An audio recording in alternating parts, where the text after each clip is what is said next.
Alzheimer's 2.0? The ethical quandaries of young blood infusion in the quest for eternal life. In an episode of the TV series Silicon Valley entitled The Blood Boy, a tech guru hires a young assistant from whom to transfuse pints of blood in an attempt to slow down his aging. The restoration of youth by bathing in or drinking the blood of youth is a centuries-old trope, dating back at least to the futile attempt of ailing Pope Innocent VIII, who, in the 1490s, failed to live up to his name by apparently drinking the blood of 3 10-year-old boys who, though a bargain costing only 1 ducat apiece, died in the process. Might there be something to it, though? Though young blood did not have a significant impact on lifespan, otherwise, infusing the blood of young animals into old did have rejuvenating effects on multiple organs, similar to full-blown parabiosis, as I talked about in the last video.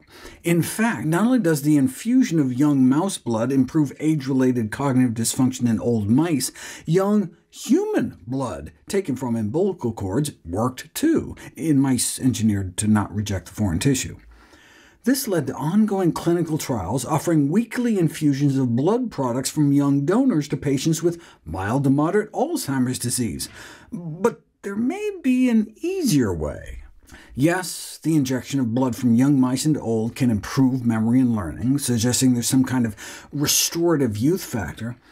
But the injection of blood from old mice into young can worsen memory and learning, suggesting that instead there's some sort of debilitating aging factor.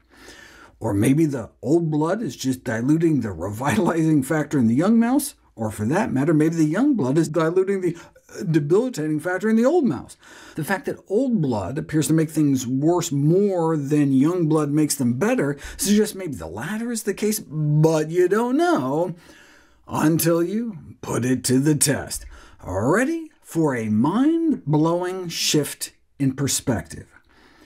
Instead of infusing young blood into old mice, researchers at UC Berkeley just diluted the blood of old mice by siphoning off the plasma, the liquid portion of the blood, and essentially replacing half of it with water. If the regeneration seen in heterochronic parabiosis and blood transfusions were due to some fountain of youth factor in young blood, then nothing should happen, right? But if all the young blood was doing was diluting some debilitating aging factor, then the water should work just as well, and it did. The rejuvenation in the liver was similar to parabiosis or transfusion, and in the muscles and the brain it was even better.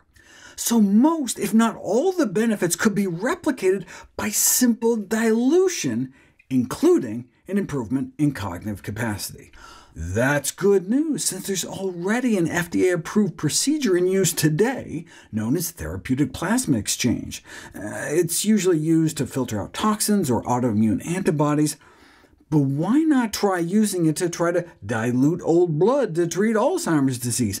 And that's exactly what researchers did.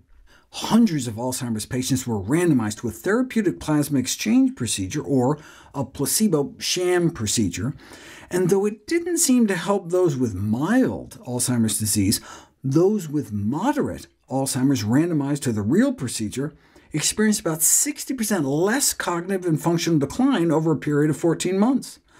This is in stark contrast to mainstay treatments for Alzheimer's, like the drug memantine, that can help with symptoms but don't actually change or alter the course of the disease. And the added advantage over blood transfusions, as a director of an Institute of Biomedical Ethics put it, there's something peculiar about the old literally feeding on the young.